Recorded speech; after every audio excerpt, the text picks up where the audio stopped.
नमस्कार, मैं हूं सुनीता और आप देख रहे हैं डीएनपी इंडिया। दोस्तों, तालिबान के कब्जे से बाहर अफगानिस्तान का वो इलाका जिसे कि पंजशीर के नाम से जाना जाता है, उस पर भी अब आखिरकार तालिबान ने अपना कब्जा जमा लिया है। इस तरह से अब पूरे अफगानिस्तान पर तालिबान का कब्जा हो चुका है।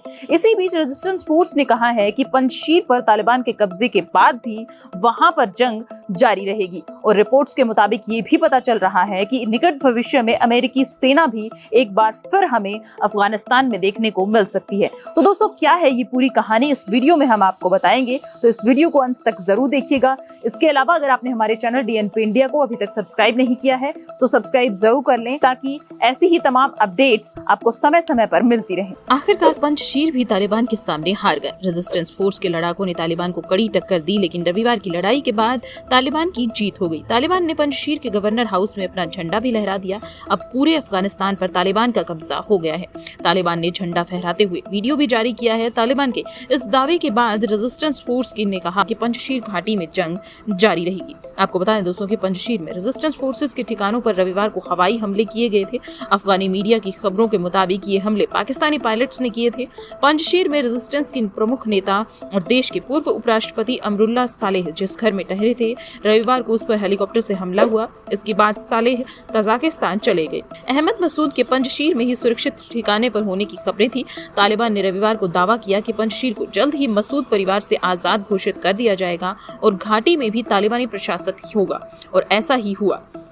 पंजशीर में रविवार को रेजिस्टेंस फोर्स के कमजोर पड़ने की खबर सामने आने लगी थी। अहमद मसूद ने तालिबान के सामने जंग खत्म करने का प्रस्ताव रखा था। इससे पहले उन्होंने पंजशीर और अदरात में तालिबानी हमले रोकने की शर्त रखी थी। तालिबान यहां काफी मजबूत स्थिति में था। तालिबानी लड़ाके किसी भी तरह पंजशीर पर कब्जा करना चाहते थे। लड़ाई मसूद ने शुरू की थी, इसलिए तालिबानी लड़ाकों में गुस्सा था। इस गुस्से और ताकत के दम पर तालिबानी लड़ाकों ने पंजशीर पर कब्जा कर लिया है। दोस्तों, अमेरिकी सेना अफगानिस्तान से लौट आई है। 31 अगस्त की डेडलाइन खत्म होने से एक दिन पहले ही सेना ने अफगानिस्तान छोड़ दिया, लेकिन अब अमेरिकी सीनेटर लिंडसे ग्राहम ने कहा है कि अमेरिकी सेना को निकट भविष्य में दोबारा अफगानिस्तान जाना होगा और ये होना तय है। अमेरिका के पूर्व राष्ट्रपति डोनाल्ड ट्रंप की पार्टी रिपब्लिकन के सीनेटर ग्राहम ने कहा है कि भले ही आपको ट्रंप पसंद हो या नहीं, लेकिन ये आपको मानना होगा कि तालिबान सुधरा नहीं है। उसकी सोच दुनिया की आधुनिकता से मेल नहीं खाती है। वे अपनी पुरानी सोच को अफगानिस्तान के लोगों पर थोपेंगे, और जो सबसे अहम बात है वो ये है कि तालिबान अलकायदा को पनपने के लिए सुरक्षित जगह देंगे।